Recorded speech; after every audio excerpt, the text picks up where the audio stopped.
Well, at least 32 people are confirmed dead after a weekend outbreak of at least 61 tornadoes across 11 states. And this includes Arkansas, Illinois, Wisconsin, and Iowa. An EF3 with 165-mile-an-hour winds tore a 32-mile path through Little Rock. For context, that's the width of 6 football fields. And at least 15 deaths were reported in Tennessee, where relief efforts are underway. For so many residents, though, there are no homes to return to. Correspondent Ryan Bass is in the tornado zone. He's been there since the beginning, joining us from Arkansas Live now.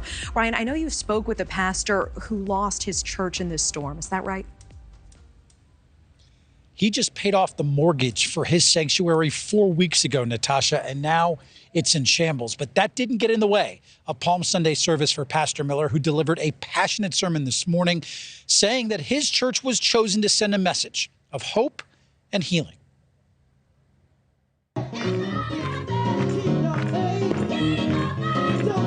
No damage nor destruction. No amount of debris nor devastation could intervene with the message and the mission of Pastor Miller's Sunday morning prayer. So if we can just stop for a moment and give God a hand praise. Give him a hand praise. I didn't want the congregation to feel incomplete or hopeless. Even though we was punched, we didn't go out, we're here. Preaching on the porch of his Jacksonville, Arkansas church, Pastor Miller remained positive. All while on the inside of his 5-year-old building, only relics remain. He walked us through what's left of 808 Stone Street. Crosses still spotted on the wall of the nave. A chandelier dangling from the open ceiling, miraculously unharmed. All what you see here came from some other buildings down the road. This is not part of our church. The New Commandment Church of God saw the worst of Friday's EF3 tornado that ripped through central Arkansas. Parts of Little Rock, Jacksonville, and Wynne in the eastern portion of the state obliterated, as were many small towns and big cities, ravaged by at least 61 tornadoes that spawned across 11 states this weekend. But here in Jacksonville, service and song rang out on Stone Street, a sliver of normalcy amid a few days that's felt like anything but. The church is just a building. We, the people, are the church. It's a perfect example of what our community is like. People have been coming together through this hardship, through this time. And while it may take years, Pastor Miller says he will reconstruct his church on these same grounds, in the community that he's been called to serve. God planted us here. I dare not go anywhere else. We're going to be rebuilt right here.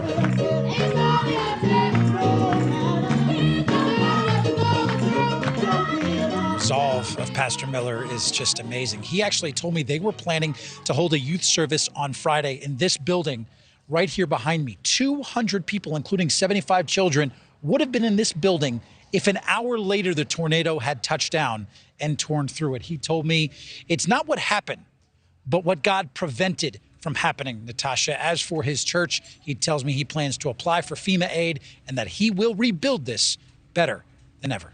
Natasha. Yeah, I'm really taking away from this story, Ryan, that pastor's ability to reframe this situation, not only for himself, but for his community. It is remarkable. Ryan Bass in the tornado zone tonight in Arkansas. Thank you so much. Thank you for watching. Go to newsnationnow.com to find News Nation on your television provider. And don't forget to click the red subscribe button below to get more of News Nation's fact-driven, unbiased coverage.